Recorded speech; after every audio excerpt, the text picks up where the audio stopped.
Hello folks, welcome to That Pedal Show. This is the second in a series of maybe 3 or 4 videos outside of the normal Friday shows, and welcome to the curveball episode. For this video to make much sense, you'll probably need to watch the last episode where there was a tremendous amount of navel gazing over a very zhuzhy rig, only to end with this.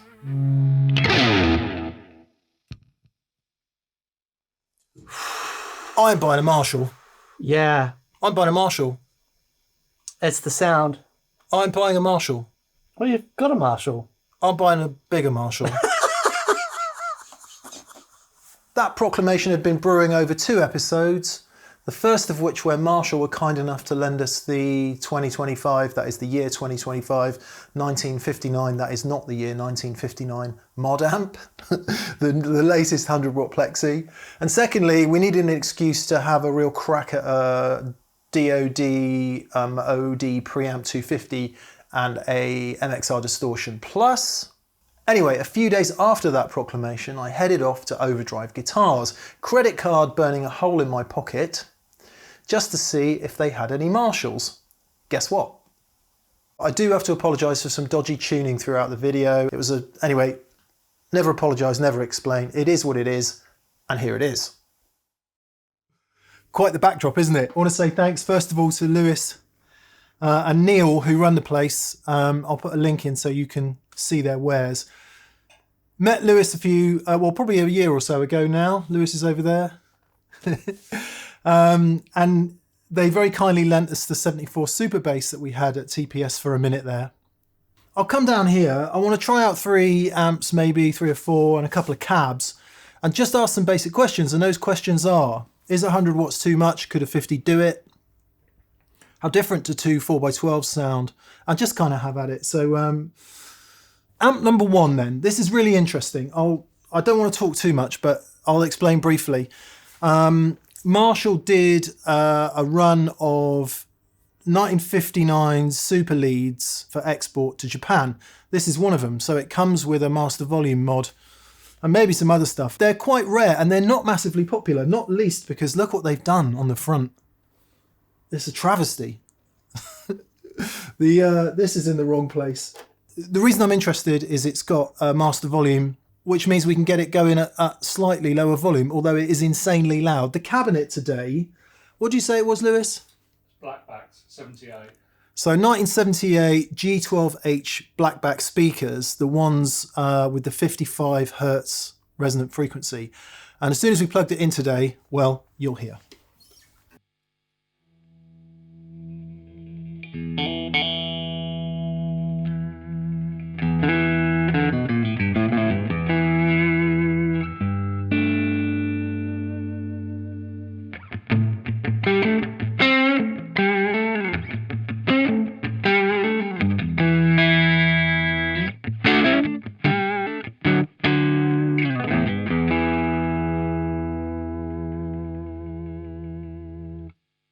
The bass is on 0. We've got all kinds of hum and stuff going on today. I'm using a non-isolated power board, pedal board, and just noise, lights, volume.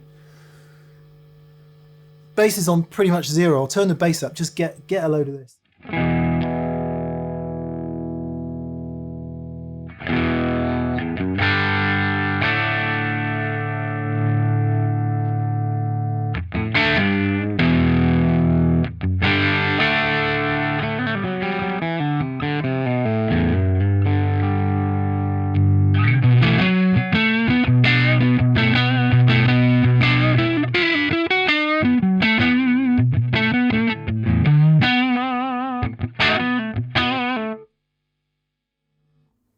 It's brutal, absolutely brutal. Master volume at about 2. As you probably can't see, but it's jumped both the channel volumes up to maximum. So let's come back from there. Turn that second channel down. I'm just going to go into the high treble channel for a second. Pull that out. Turn that master all the way up. There's a little bit of buzz there. As I said, lights and all that kind of stuff. Remember, it is a 100 watt Marshall. And if we now just bring up the high treble channel, what you'll hear is ice pick.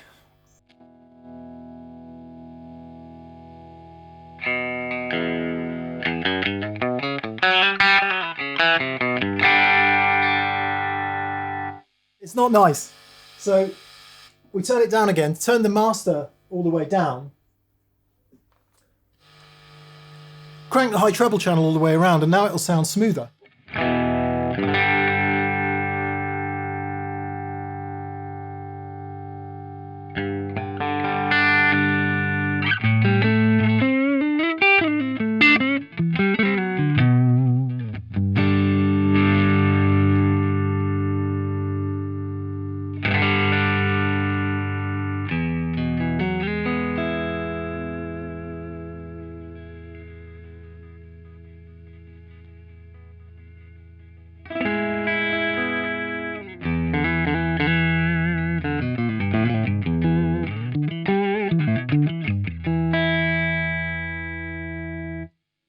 What's super interesting about that is even though it doesn't have the bright cap mod, it's not hurty treble. I've turned the treble and the presence down a bit because the idea is we can start to turn some pedals on and get some of that lovely high headroom Marshall clean.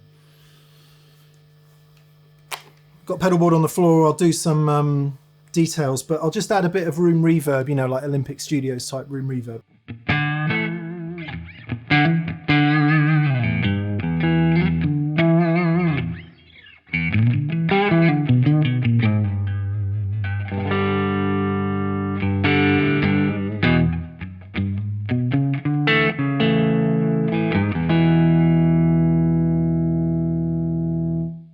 That's magic, and because it's not overdriving very much, no problem running reverb and delay in the front. Here's some delay.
So I got to tune my guitar.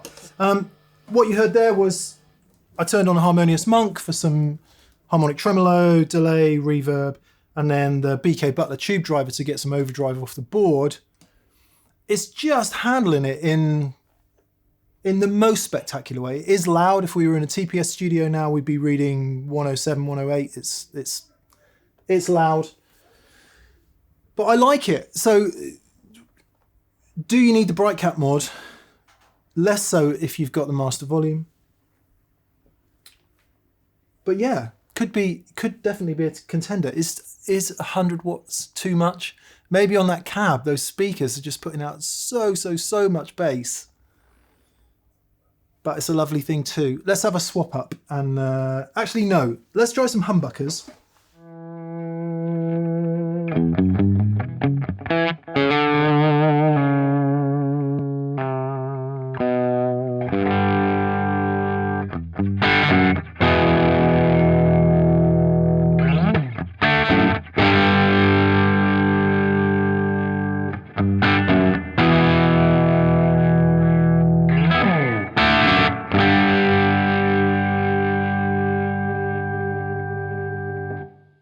That's just the amp. Just the amp's doing that off the guitar. It's starting to, yeah, smiley face coming on.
Room reverb, plate reverb added from the CXM78, and also I was using a clean boost there from the Argo Deluxe.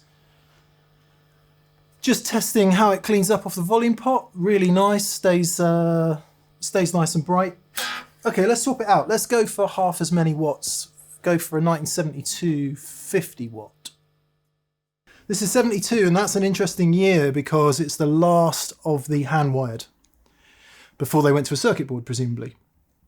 This one's also had some mods done on it recently. It has the bright cap option of taking the bright cap out. It also has a master volume, which is on the back. If you look at lots of modded Marshalls, you'll see that sometimes the master volume is put in one of these jacks. Sometimes it'll be down the end. Sometimes it's on the back. In this case, it's on the back. So I've got it currently with the bright cap in and the master volume on max, so we're expecting quite a visceral experience when I turn it on.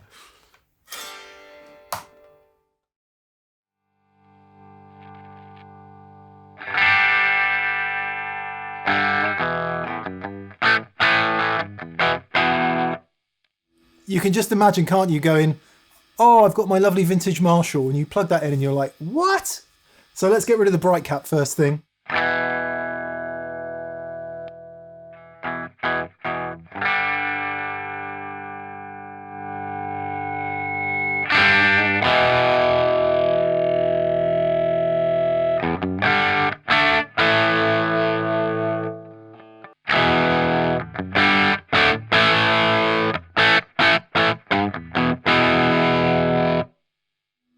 Lovers of high output pickups and heavy rock are going to enjoy that. For me, it's just too visceral, too bright. So what I'm going to do is turn the master volume down and the channel volume up and just see how much clean headroom there is.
Okay, that's not going to work for me. That is a rock monster. That is like, I don't know, Yngwie fans, hard rock fans.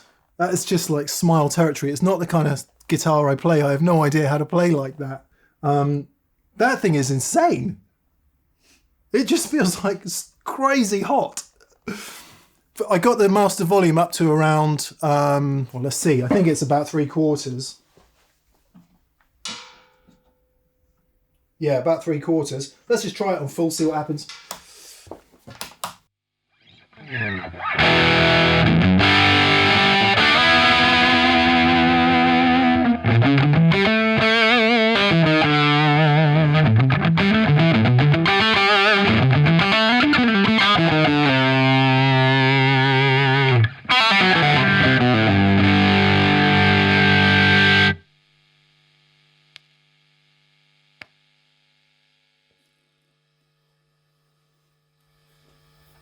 as you can hear, I have absolutely no idea what to do with that. That's for the hard rockers, not for me. Is 50 watts enough? Potentially, because we know that our 87X goes clean enough, but that just seems like hot rod hot. Somebody buy it, please. Right, onwards. Let's try another 100 watt. Right, we've come forward 6 years to 1978. This is a 100 watt super lead. JMP, so no master volume. Still the same setup as what you might think of as a classic era Plexi, but in this look. So no bright cap mod, no master volume. So this is exactly what you would get in 1978. 100 watts this time, so we're expecting more headroom and more volume, because that's what we need right now.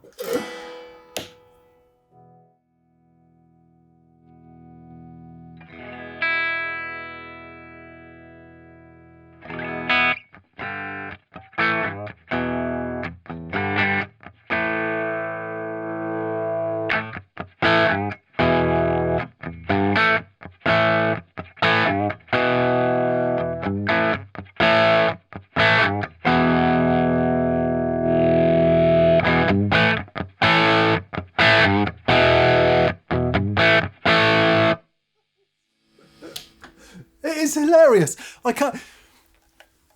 Those of you who were around in the mid to late 70s and early 80s and were using these things, I mean, it's so brutally awesome. But I think it proves one thing. I'll jump it in a minute to get it a little bit less brutal. It proves one thing for sure, and that is the amp that I'm looking for has to have a master volume and it has to have the bright cap mod. I think those two things are pretty essential. Let's jump this one and see how we get on.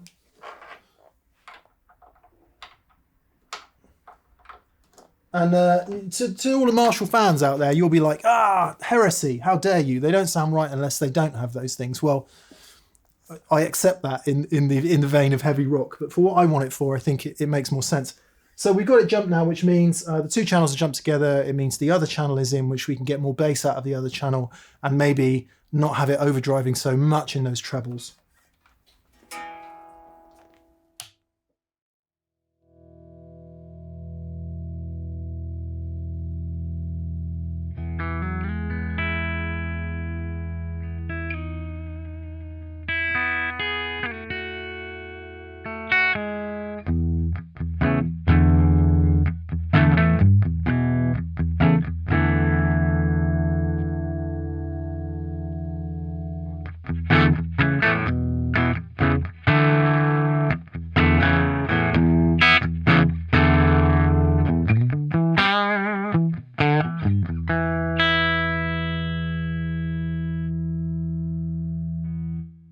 So this is no high treble channel, and I'll just roll it in a little bit so you can hear the massive difference between the two channels.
Just flicked it off. I got a bit of noise coming from my board.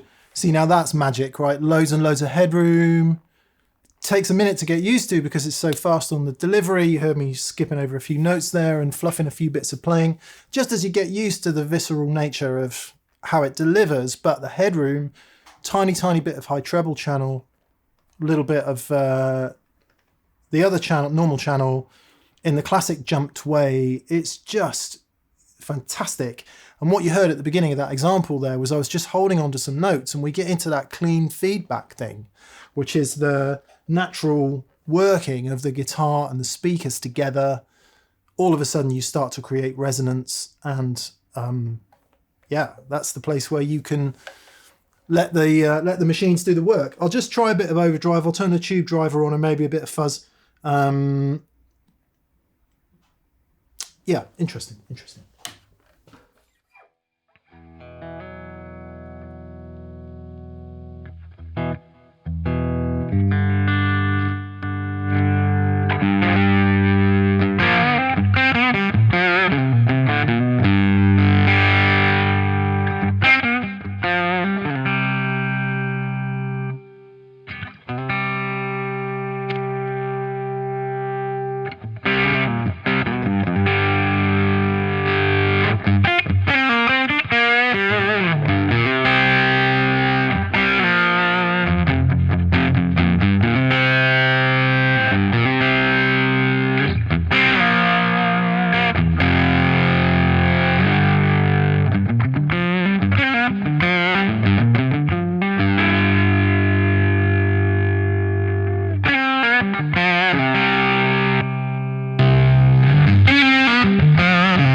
Utter viscerality of 100 watts played with headroom is mental. So stepped on the fuzz there, and it's just like, I hate to say it, there is no gig I could play these days where that would be in any way acceptable. You'd need 60 dB off that, I would say, at least. Which again is kind of around to this whole thing of where a master volume could really make the difference. I know sounds so obvious to those of you used to modern amps. Well, of course you need a master volume. You know, all modern amps have master volumes. They do, but they work in a different way on these things. And to make the point, I want a master volume to kind of do the opposite thing to most people. Most people want a master volume that they can turn down, turn the front end gain up massively and get the thing overdriving. I want the opposite of that.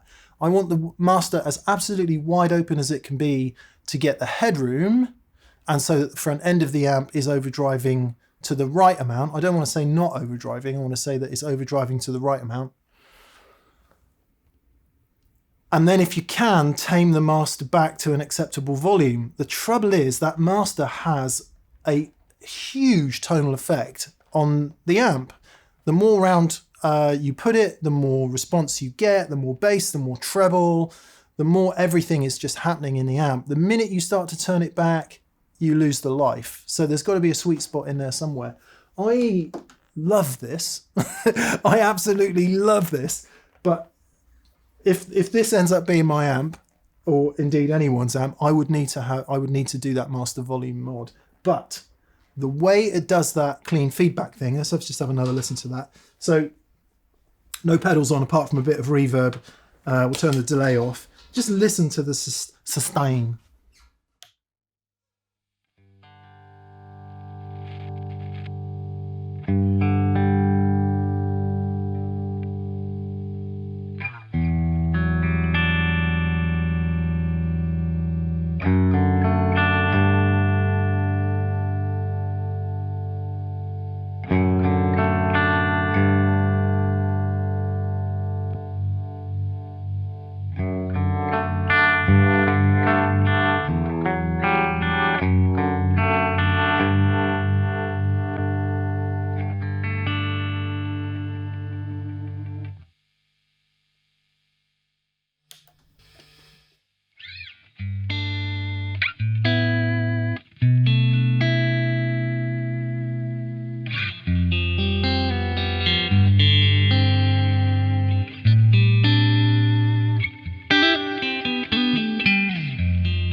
I think what I was finding there was, because of that visceral 100-watt delivery, which is really like...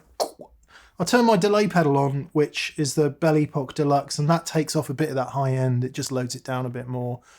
There's also that, like the EP3 pre in there as well, just doing a bit of a warming off. But, I mean, glassy cleans, man. Really, really lovely. Let's just see if it does the... Again, we'll go back to the sort of roomy reverb thing.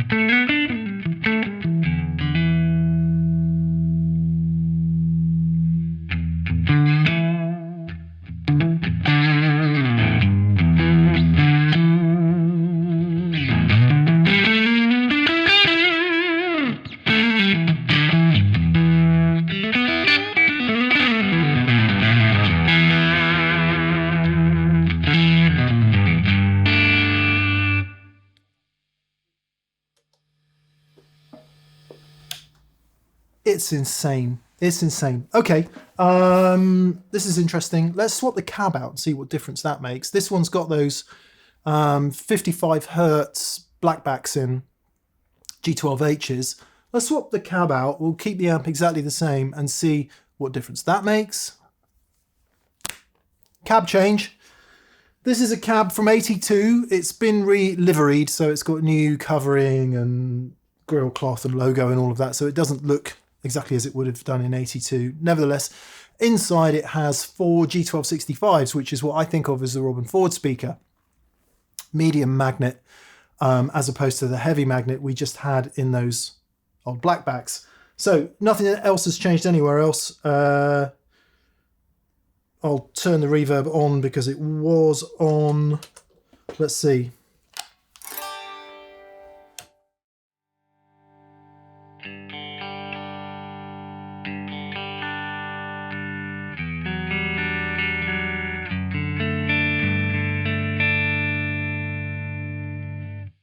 Okay, straight off the bat, nowhere near the bottom end, and the treble is in a much different position. I know why Robin likes them now. So we'll take some of that treble out, take some of the presence out, put the bass up again a little bit, and maybe figure out another balance of the two channels.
That's mad. So I put the tube driver on at the end there. If anything, it almost feels more visceral than those blackbacks, and I wonder if that's something to do with the sensitivity. These definitely feel like they're quicker. They definitely feel like there's more sharpness on the attack, less overt bottom end. Yeah, really interesting. I don't dislike them. I just think they need a completely different kind of EQ. Yeah, let's just have a quick go. And then I'm going to put my other favourite amp today on, which was the modded Plexi for the Japanese market. And we'll see what that sounds like through this.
Tube driver, I was bending down a bit. As I was doing that, I was turning the gain up a bit just to get a bit more overdrive.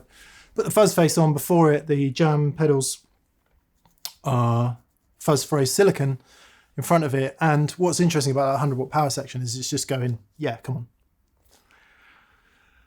Just keep giving it. I'm happy. And the headroom experience is just colossal. So in conclusion, I will try the 59S again in a minute, the Japanese export Plexi. But in conclusion, it seems pretty obvious that a 50 with less gain is enough. So our 87X in the office is kind of enough in any sort of sensible world. The extra heft of the 100 watt is just magic. You can genuinely lean into it, you know, like Gilmour says, lean into it. I know he's talking about high watts, but anyway. And that heft in the bottom end and just that whole coupling thing is mad and amazing, but it's too much. You know, in order to get those channel volumes up enough for the front end of the amp to be working, by the time you get there, you're in insanity land, as we've just proven. If we were in the TPS studio now, that would have been 112, 113, just from my knowledge of how it works. So master volume, innit? Simplest flipping thing in the world. Let's finish off. Let's hear the 59S again and see if how that sounds through these speakers. Back to the 59S modded then. Lewis has just pointed out the bleeding obvious. There is another amp between the one we've just tried and a more modern one, which is up the top there, which we'll get in a minute, which is a 2203 before the JCM 800, but with a master volume. So we will try that because we're here, right? So let's just see what this one sounds like on this cab. I mean, to be honest, my ears are gone at this point, so making any judgment is pretty tough.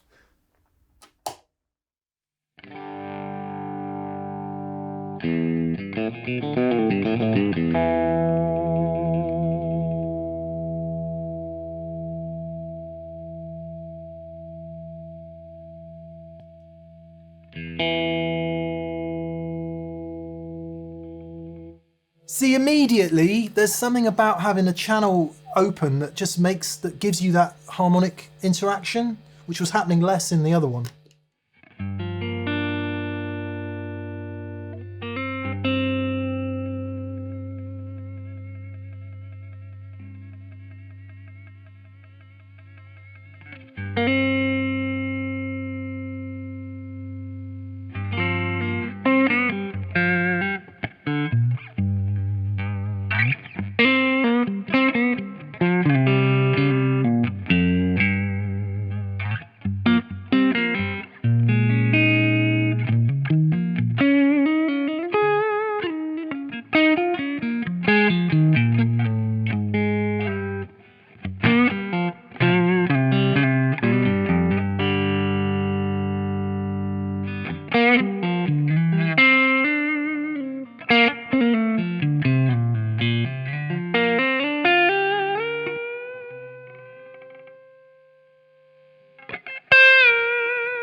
I'll turn the master up a bit, turn the channel volume down a bit, and I definitely like it with the channel volume up to a sweet spot.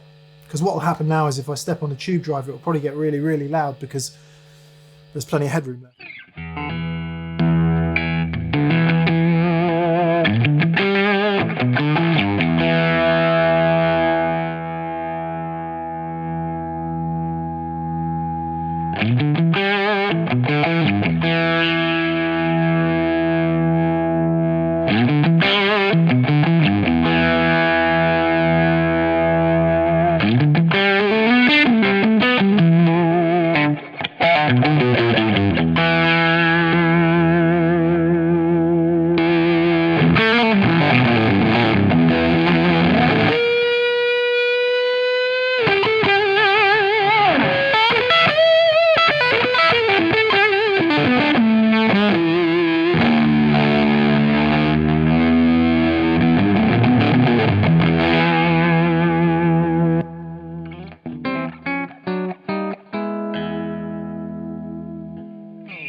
That's it. So what I did there was stepped on the tube driver with the master, with the channel volume down a bit, and what was happening is the power amps, the whole amp is just going, sure, come on, I'm happy. Off we go, off to the races. Everything gets crazy loud. By turning the master volume down a bit, up in the channel volume to the point where it is just starting to give. And again, that is the point of a master volume amp, right? So I'm not talking about getting it to overdrive greatly. I'm just getting it to the point where it's starting to think about overdriving. That way, when you step on your pedals, you get all the harmonic interaction. Now, I know it's galloping to the most obvious conclusion ever. That's what master volumes are for. But as I said earlier in the video, there's no such thing as a free lunch. You can't just have it and have all the tone you want at a lower volume. It doesn't work that way. The power section does have to be working at an appreciable level in order for it to feel and sound great. And I think this design of amp with that mod, it works great for me because it means you can just find it with your pedals. All right. As much as I love the absolute visceral insanity of the 78 100 watt, this is more realistic. So let's cap off and listen to the pre-JCM 800 2203. From what year is that one, Lewis? 78, I think. Oh, so it's 78 as well. Yeah, okay. So this would be a master volume 100 watt. Yep. From that period. Okay. It's the Durr moment, an actual master volume amp. This is the first one that we've seen with only 2 inputs, not 4, so you can no longer jump the channels. So you've either got high and low sensitivity versions of the same channel. So let's see then. At the moment, all the EQs are somewhere in the middle. I'll turn it on and vary the preamp volume and the master volume just to see what we've got.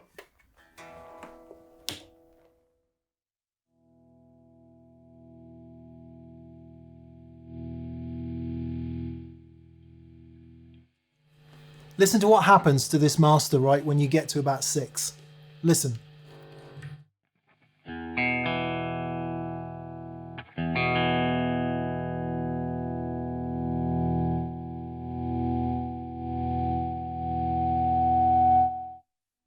That's what I was talking about earlier, right? They all have this sweet spot.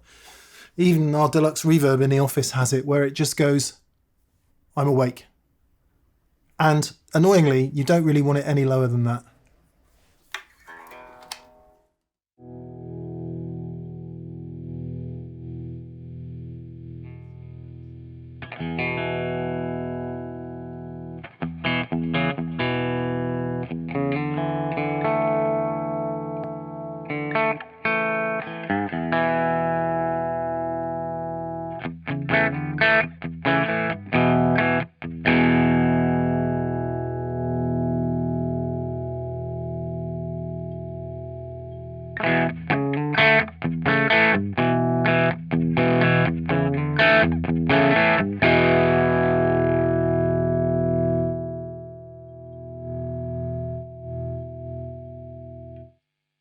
Now,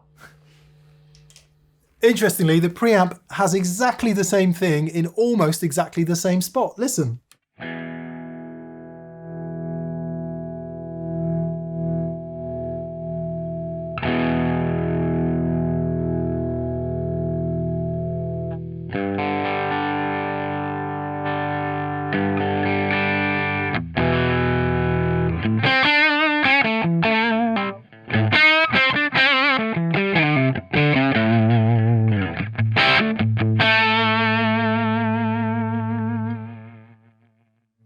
It's clearly time for a guitar change.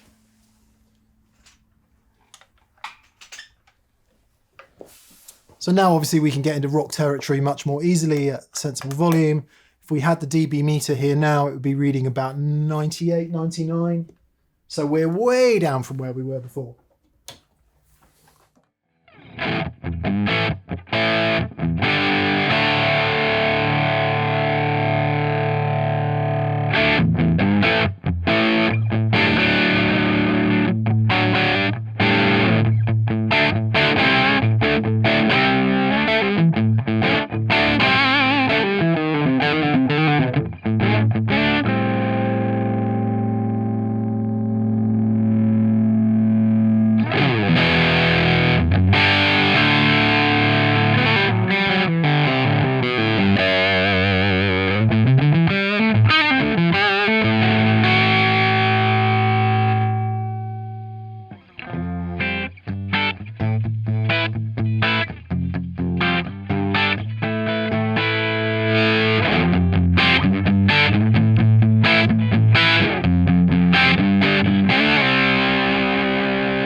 That's loud. Really nice that you can balance how overdriven the amp is. Right at the beginning of that section, you heard it, just the amp. Overdrive, just the most flipping fantastic. I think of amp overdrive only sounds, my favorite today. The 50 watt plexi was really lovely. The 72 50 watt was really lovely, but just 222 rock for me. That, oh my goodness, seems to work well with those speakers. I think we got right to the end with the speakers there where something was kind of a little bit unhappy. I don't know if it was a resonance from the reverb or whatever. For the record, I had the tube driver on, and then I kicked on the Argo boost after that, which is just a clean boost. And it's like sending that whole thing into meltdown. Interestingly, the master is just about on the spot where it starts to wake up. The preamp much less, down at about 4. I really, really like that. I really, really like that. No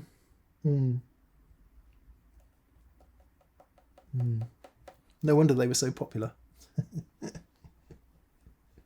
Okay, let's call it a day.